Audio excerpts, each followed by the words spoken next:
নমস্কার বন্ধুরা, ঘরে বাইরে একটা নতুন পর্বে সকলকে স্বাগত জানাই। নিশ্চয়ই তোমরা খুব ভালো আছো, সুস্থ আছো। আমরাও মোটামুটি ভালোই আছি। একটা নতুন ব্লগ নিয়ে আবারও হাজির হলাম। আশা করছি আজকের ব্লগটা দেখতে তোমাদের খুবই ভালো লাগবে। এখন যাচ্ছি ডাক্তারের কাছে রিপোর্ট দিতে, তো তারপরে এসে আবার কথা বলবো। আজকে রান্নাবান্না সেরকম কিছু করতে হবে না। কালকে লাইব্রেরি থেকে ফিস্টের পর যেই মাংস টাংস বেঁচেছিল সেগুলোই সবার বাড়িতে ডিস্ট্রিবিউট হয়েছে, আর সেইটাই রয়েছে। আবার বৌদিও বলেছে যে মানে শরীর খারাপ, কিচ্ছু করতে হবে না, আমি খাবার পাঠাবো। তো বৌদিও আবার কি পাঠাবে, তো এই আর কি। আজকে রান্নাবান্না আমাকে কিছু করতে হবে না। বলেছে তুমি মানে ব্লগের যে আমি বলেছি যে এডিট, কালকে দুটো ভিডিওর এডিট করেছিলাম, দুটোই বড় বড় ভিডিও ছিল, তো এডিট করেছি। মানে গরমের মধ্যে এডিট করতে তো একটু কষ্ট হয়। বৌদি বলছে কালকে একদম কিছু করবে না, আমি রান্না করে পাঠাবো, তুমি তোমার এডিটের কাজ তুমি করবে। আরেকজন দেখা শান্টু পান্টু, আমার শান্টু পান্টু ডাক্তারের কাছে যাচ্ছি বাবু, আমার সন্ধ্যা বাবু পুটুলি পুটুলি না। এখন গল্প করছো খাবার, হ্যাঁ এই চল ভুলে গেলাম কি একটা মিলিয়ে বলতে গেছিল না। এখন এখন গল্প করছো খাবার, সময় হচ্ছে ডাক্তারের কাছে যাওয়ার। হ্যাঁ, যাই রিপোর্টটা দিয়ে আসি। এখন আমার ব্যথা ট্যাথা কিছু নেই, তাও একবার মানে গিয়ে বলি। রিপোর্ট ও দিলেও হতো, তাও ও বলছে যে চলো একবার চলো, নিজেই বলবে যদি কিছু মানে বলে।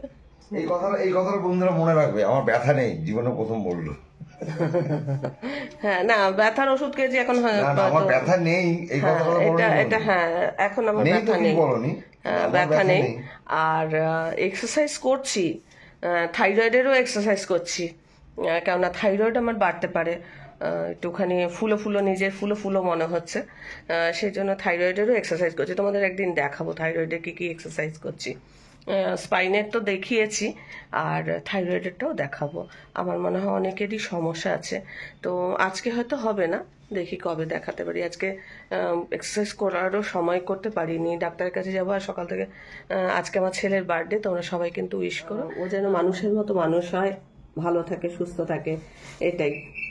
তো ময়লার গাড়িও আসছে। ময়লা যদিও সেরকম কিছু থাকে না, তার কারণ হচ্ছে বেশিরভাগটাই তো সবজির খোসা টোসা সবই তো ছাদে চলে যায়, যার জন্য সেরকম ময়লার কিছু থাকে না, খালি প্লাস্টিক আর প্লাস্টিক, এই আর কি। যা আসে সেই প্লাস্টিকগুলোই বেশি জমে। তো চলো ডাক্তারের কাছে যাই, আর বেশি কথা বলবো না। সকালবেলা ছেলেকে একটু আগেই ফোন টোন করলাম, রাত্রেবেলাও করেছিলাম, কিন্তু ঘুমিয়ে পড়ছে। ও একটু তাড়াতাড়ি শুয়ে পড়ে, কেননা ওর ভোরবেলা উঠতে হয়, সেজন্য ও তাড়াতাড়ি শুয়ে পড়ে। আর রাত্রেবেলা সেরকমভাবে কথা হয়নি, ঘুমিয়ে পড়েছিল। আমি 12টার পর ফোন করেছিলাম, তো ঘুমিয়ে মানে 12টার সময় ফোন করেছিল, ঘুমিয়ে পড়েছিল।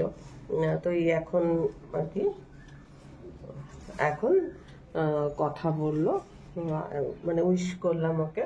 আমার অনেকবার করে বলেছিলাম আয় বাড়িতে আয়, আমাদেরও ভালো লাগতো। জন্মদিন সেরকম ভাবে কাটাতেই পারে না। আগের বছরও জন্মদিন ওখানে বন্ধুরা সব সেলিব্রেট করেছিল। একবার বলেছিলাম যে আমরাও ওখানে যেতে পারি, ওর বাবাকে বলেছিলাম চলো যাই ছেলের ওখানে, কিন্তু ও যেতে চাইলো না। আর ছেলেও অনেকবার বলেছিলাম, ছেলে বললো এখন মানে ছুটি পাওয়াটা একটু অসুবিধা আছে, সেই জন্য আসলো না। এলে ভালো লাগতো, সেরকম জন্মদিন এখন কাটতে পারলে কি। হ্যাঁ, জন্মদিন এখন বড় হয়ে গেছি, জন্মদিন হলে বুড়ো হয়ে গেছে যে তারও জন্মদিন পালন করা হয়, জন্মদিন কেন পালন হবে না? তো কিছুই হবে না, যখন আসবে তখন দেখা যাবে। আরেকজনের অবস্থাটা দেখো। এই তুই ঘুরতে যাবি, চল ঢোক বাবু, পরে নিয়ে যাবো একটুখানি ঘুরিয়ে নিয়ে আসবো। আর পরে নিয়ে যাবো যা, এখন ডাক্তার কাছে যাচ্ছি তো। অবস্থাটা দেখো। ঢুকবে না, দেখো না, ঢুকবে না, দাঁড়িয়ে আছে। এই ঘাড়ের মধ্যে পড়বে, চল চল চল চল চল চল, ঢোক ঘর ঢোক, ডাক্তারের কাছ থেকে এসে তখন নিয়ে যাবো। যা, দেরি হয়ে যাচ্ছে বাবু, যা শিখে যা যা।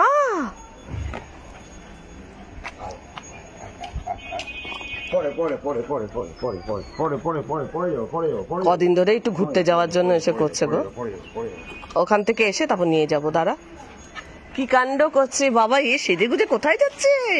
কি সুন্দর সেজেছে কাকলি। ডাক্তার দেখিয়ে এখন এই যে বৌদিদের বাড়ি থেকে খাবার দাবার নেবো, নিয়ে বাড়ি যাবো। আজকের জন্য একদম পুরো ছুটি। বৌদির তার মধ্যে ফোন করা হয়ে গেছে যে রেডি হয়ে গেছে বৌদির রান্না, বৌদি হচ্ছে নিয়ে যায়।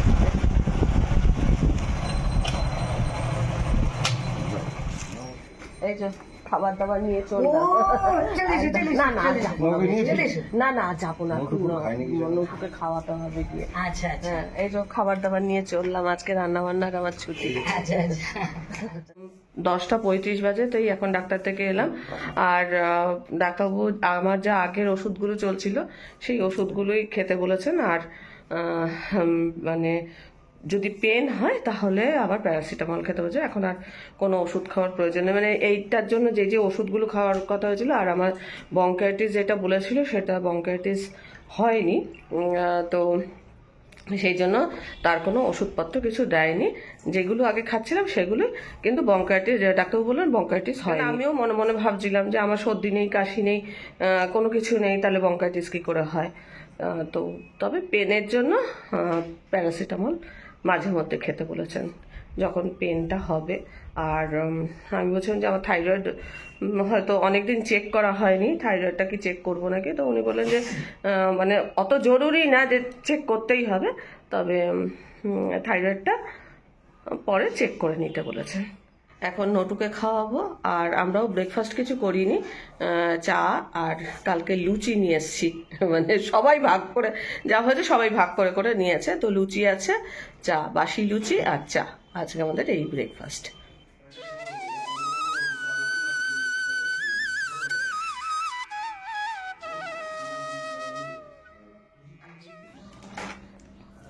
দেখো ওই যে পুকুর পাড়ে সজনে গাছটা দেখতে পাও না, আমি যখন যাই আসি যাতায়াতের পথে এই সজনে গাছ, এই গাছটা থেকে ডাল কেটে আমার কর্তা সজনে গাছটা তৈরি করেছে।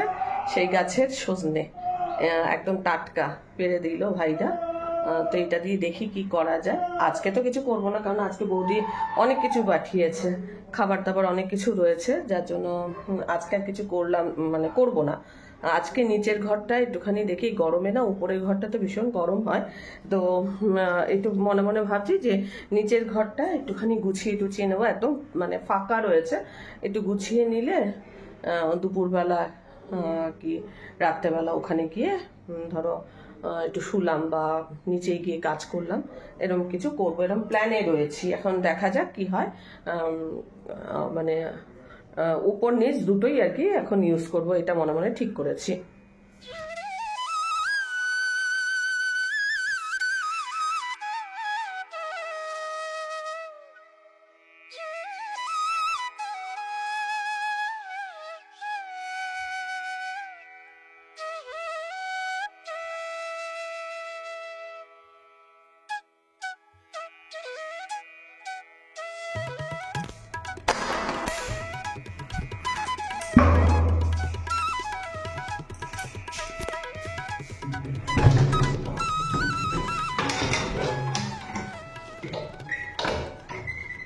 যেহেতু রান্না বান্না নেই তাই এসব ধোয়াধুয়ি পরিষ্কার হচ্ছে। এখানে কিছুটা পরিষ্কার করেছি, আরো কিছু প্ল্যান প্রোগ্রাম চলছে। আমের চাটনি, এখানে এই যে বৌদি পাঠিয়েছে মাছের ডিমের বড়ার তরকারি, এখানে মাছের ডিমের বড়া আর মাছের তেলের বড়া, এইটা আর এইটা বৌদি পাঠিয়েছে। দেখাই, নাহলে বলবো আলুর তরকারি দিয়েছে বৌদি। এই দেখো মাছের ডিমের বড়া আছে, এদিকে বড়া রয়েছে, আর এদিকে এই যে তেল, এগুলো তেলের বড়া। খাবি খাবি পান খেতে আবার খুব ভালোবাসে, খাবি তাই খাবি।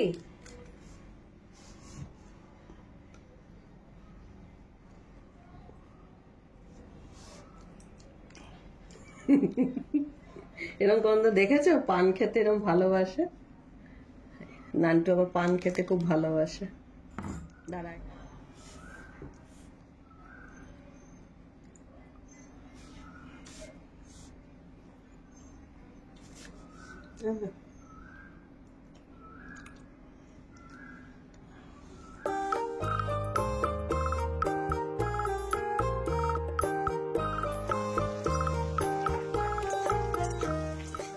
তো সামনে নববর্ষ আসছে, চৈত্র মাস, ঘরের ঝুল ঝাড়া এগুলো তো আমরা সবাই করি, তাই মনে মনে ভেবেছি যে মানে ঝুলটা ঝেড়ে নেব।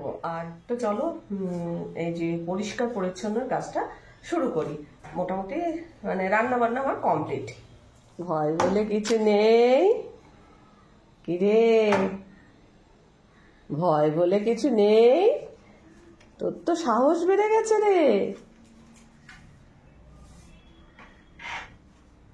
হয়তো প্রত্যেকবারের মতো সেইভাবে কাজ করে উঠতে পারবো না, যতটুকু মানে পারবো চেষ্টা করব, শরীর যতটুকু পারমিট করবে ততটুকুই আর কি কাজ আমি সারবো, মনে মনে ঠিক করেছি। তো ঝুলও পড়েছে একটু একটু। কাকার বাড়িতে পয়লা বৈশাখের আগে ঝুল ঝাড়া শুরু হয়ে গেছে বলো। আর আমি একটু একটু করে কাজ করছি, প্রত্যেক দিনই অল্প অল্প করে করছি। ফাইনালি দেখি নববর্ষের আগে যদি একটুখানি ঘর পরিষ্কার করে একটু সুন্দর করে সাজানো যায়।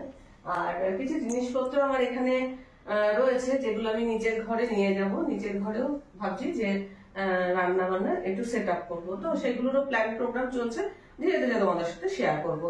এখন ঝুলটা পরিষ্কার করে নিই, তারপরে ধোয়া ধুই এগুলো পাট তারপরে হবে।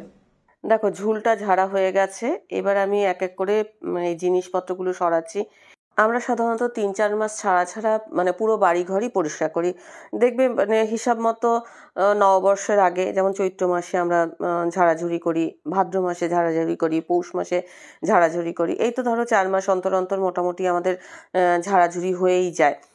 তো এই কারণেই মনে হয় পুরো এরকম একটা সিস্টেম, মানে মানুষের মনের মধ্যে সংস্কার থাকে তো, যে ভাদ্র মাসে ঘর ঝাড়তে হবে কি চৈত্র মাসে ঘর ঝাড়তে হবে, নতুন বছর আসছে, আমরা ঘর বাড়ি সুন্দর করে সাজাবো, তো সকলের মনে মনেই এগুলো থাকে।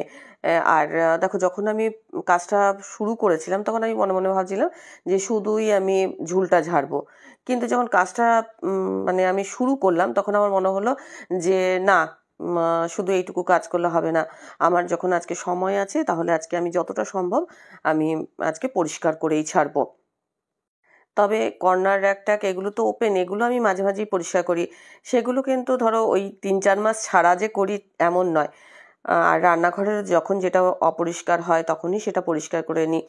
তোমরা নববর্ষর আগে কি করো কমেন্ট করে জানিও, কার কীরকম মানে ধরো রীতি আছে সেটা কমেন্ট করে জানিও। আর আমি কমিউনিটি পোস্ট করেছিলাম আমার ছেলের জন্মদিন হিসাবে, তোমরা অনেকেই উইশ করেছো, আমার ভীষণ ভালো লেগেছে। শুধু আমার ভালো লেগেছে এমন নয়, আমার ছেলেরও ভীষণ ভালো লেগেছে, ছেলে খুব খুশি হয়েছে, সকলকেই চেষ্টা করেছে রিপ্লাই দেওয়ার। আর এই দেখো এই যে আলমারিটা, এটার মধ্যে তো আমি আমার রান্নার জিনিসপত্রগুলো রাখি, সেটা একদম ফাঁকা করে দিয়েছি।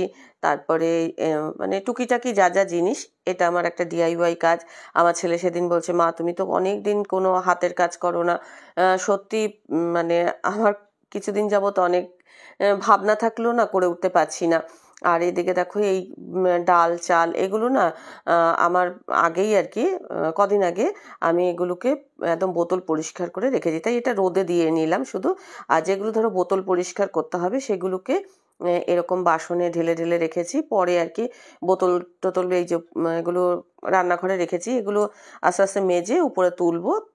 আর এইগুলো সব পরিষ্কার হয়ে গেছে, এইখানে মেজে এখানে জল ঝরাতে দেবো, তারপরে রোদে দিয়ে দেবো। আর এইগুলো এখানে ধরো দিতে না সুবিধাও হয়। আর এই যে লাল আলমারিটা, এটা দেখো মানে একদম ভালোভাবে পরিষ্কার হয়ে গেছে। সব কিছু তোমাদের মানে একদম মানে পারফেক্ট দেখাতে পাচ্ছি না, কেননা প্রচুর কাজ, ক্যামেরা ধরে সব কাজ সত্যি কথা বলতে কি করা সম্ভব হয় না। রান্নাঘরের অবস্থা দেখো এরকম হয়ে আছে। তার মধ্যে আমার সব থেকে টেনশন হচ্ছে এইটা পরিষ্কার করতে, মনে হচ্ছে এই বোধহয় টোকা লেগে ভেঙে যাবে। আর এটার ভেতরটা তো পরিষ্কার করতে পারছি না, তেল রয়েছে, আর পরিষ্কার করাটাও অসুবিধা হবে। তাই এখানে ওই যে স্কচ ব্রাইট দিয়ে মেজে নিলাম, নিয়ে এবার ভেজা কাপড় দিয়ে মুছে নিচ্ছি। মানে এই চীনামাটির জিনিসগুলো খুব শৌখিন জিনিস তো, আর কস্টলিও বটে, আর সেই জন্য এরকম মানে পরিষ্কারটা এইভাবে করছি। এইদিকে দেখো কত বাসন মাজা হয়ে গেছে। আজকে তোমাদের শুধু ক্লিনিংটাই শেয়ার করব। এটা আমি মানে এর যে অর্গানাইজেশন আর কি, আমি রান্নাঘর বা পুরো মনে মনে ভেবেছি যে একটুখানি অন্যরকম লুক দেব। তো সেই জন্য হয়তো পরবর্তী ব্লগে তোমাদের দেখাবো। আজকে খালি আমি কিভাবে কি ক্লিনিং করছি, কি করছি সেগুলি তোমাদের সাথে শেয়ার করছি। ও বাবারে, ছাকা লেগে গেল। এগুলোর মধ্যেও তেল আছে, এগুলোকেও ওরকম ভাবেই পরিষ্কার করব। তেলটা ঢেলে আবার পরিষ্কার করতে যাব না, এরকম আগে সাবান দিয়ে ভালো করে মেজে তারপরে এটা মানে ভেজা কাপড় দিয়ে মুছে নেবো। করা বাকি আছে, অনেকটাই হয়ে গেছে, কিন্তু এটা নামিয়ে পরিষ্কার করা হবে। এই যে ধরো মশলাপাতিগুলো, এগুলোকেও এরকম ভাবে তো রয়েছে, মানে একটা শুধু এইটুকু ঘর পরিষ্কার করতে যে কত সময় লাগবে তার কোনো ঠিক নেই। তো চলো এগুলো মানে আর কথা বলবো না, আবার পরিষ্কার করার কাজে লেগে যাই। এখন আমরা লাঞ্চ করে নেব। আমরা আজকে নিচে বসে লাঞ্চ করব। হ্যাঁ, লাঞ্চের মেনু এই ডাল আর এই যে ডাটা চচ্চড়ি। লাঞ্চ করার পর কাজে লেগে পড়েছি। আমার কর্তা এই দেখো এই পাখাটা পরিষ্কার করে দিচ্ছে, এগুলো উপরে উঠে পরিষ্কার করতে হয়, এগুলো আমি করতে পারি না। আর এটা দেখো রান্নাঘরের সামনে আমি রাখি। আমি যখন কিনেছিলাম আমি তখন জানতাম না ইভেল আই এটা নাকি একটা নজর কাঠি, তো আমি না জেনেই কিনেছিলাম। কিন্তু এখন দেখি অনেকেই এটা নজরকাঠি হিসাবে হাতে পরে, গলায় পরে, কানে পরে, কত কি। কিন্তু আমি এটাই মানে উপর ঘরে যখন আমি উঠবো তার আগে আমি এটা শখ করে কিনেছিলাম। এটা শ্রীরামপুর থেকে কিনেছিলাম। আর এগুলো দেখো অনেক দিন ধরে একই রকম রয়েছে। এটা খড়িমাটি দিয়ে আলপনা দিয়েছিলাম, তো এইটা মুছে দিচ্ছি, তো পরিষ্কার করে ফেললাম আর কি।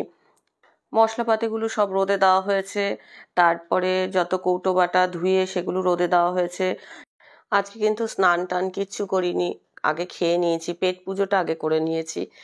যাই হোক, দেখো এই যে এই সুইচগুলো পর্যন্ত দেখবে নোংরা হয়ে যায়, আর এগুলো সাদা তো দেখবে জ্বালতে জ্বালতে হাতের একটা ছাপ পড়ে, সেইগুলো দেখতে ভালো লাগে না। তো যেহেতু আমি ডিপ ক্লিনিং করছি তো পুরোটাই পরিষ্কার করছি। টালিগুলোর মধ্যেও মানে একটু তেলা তেলা ভাব হয়ে যায়, যদিও খুব বেশি আমার নোংরা হয় না, কারণ আমি পরিষ্কার করতেই থাকি, কাজ করি, পরিষ্কার করতেই থাকি, যার জন্য খুব যে বেশি নোংরা হয় এমন না।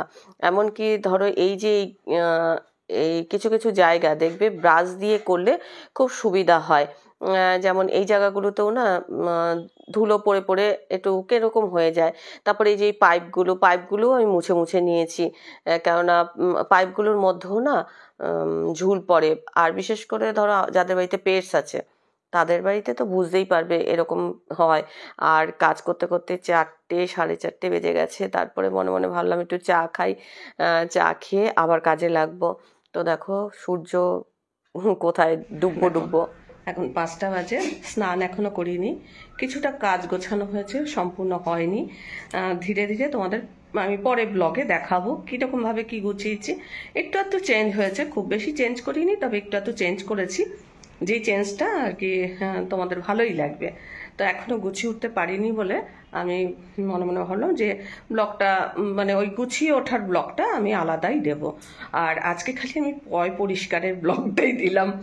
তো এখন একটুখানি চা খাবো, খেয়ে একটু রেস্ট নেব, তারপরে একটু চা মানে স্নান টান করবো, করে একটু এডিট করব, করে তারপরে মেলায় যাব। সেই মেলার এইবার দোলতলার যে ঘাটের মেলাটা, সেই মেলাটায় যাব। তো আমার কথা হলো তোমার যা এনার্জি, তো বলবে বকবে তবু আমি যাবো। আমি এই যে ঘরটা একটুখানি গোছাবো, তার জন্য কিছু প্ল্যান প্রোগ্রাম করছি, সেগুলো একটু কেনাকাটা একটু টুকটাক করলে দেখতে ভালো লাগবে, সেই জন্য সেটারও দরকার আছে। সেই জন্য মনে মনে হয়েছি যে একটু রেস্ট নিয়ে, স্নান টান করে একটু রেস্ট নিয়ে তারপরে মেলা যাবো। কাকুলি কাজ করে যাবে, তারপরে মেলা যাবো। আর কাকুলি কাজ করে যাওয়ার আগে আমি মোটামুটি কাজটা সেরে ফেলবো। এখনো কতটা বাকি আছে, মানে এখনো গোছানো হয়নি, প্রচুর জিনিস এলোমেলো হয়ে আছে। তো বাকিটা দেখাচ্ছি না, কিছুটা গুছিয়েছি বলে একটু আলাদাভাবেই দেখাবো। আর ফ্রিজটা আমি সম্ভবত কালকে পরিষ্কার করে নেবো, তাহলে আমার এই ঘরের পুরোটা পরিষ্কার হয়ে যাবে। এখন 6টা 20 বাজে, এই আমার স্নান হলো, মাথা ঘষে একেবারে স্নান টান করে পরিষ্কার হলাম, এই চললাম।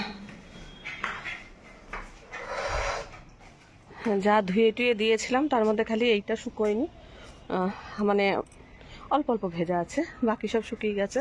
আর এখানে দেখো এটা হচ্ছে রুটি যে মানে কাপড়টার মধ্যে রাখি, সেই কাপড়টাও ধুয়ে দিলাম, মানে কিছু বাকি রাখিনি, সব ধোয়া হয়েছে, সব ধোয়া টোয়া পোয়াই পরিষ্কার, মানে একদম নববর্ষের জন্য মানে মোটামুটি রেডি হচ্ছি। গামছাটাও একটু মেলে দিয়ে, অন্ধকার হয়ে গেছে পুরো।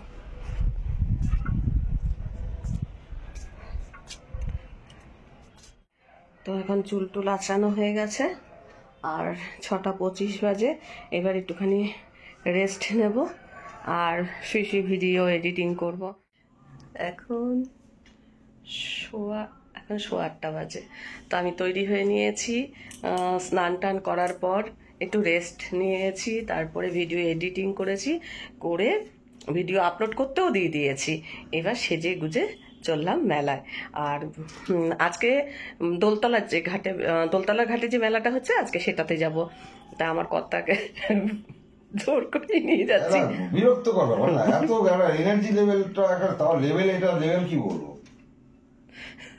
এদিকে এদিকে দেখা কি আমার বলার নেই। হ্যাঁ হ্যাঁ, এদিকে এদিকে একটুখানি দেবো, কি বলবো, বলার মতো কোনো ভাষা নেই।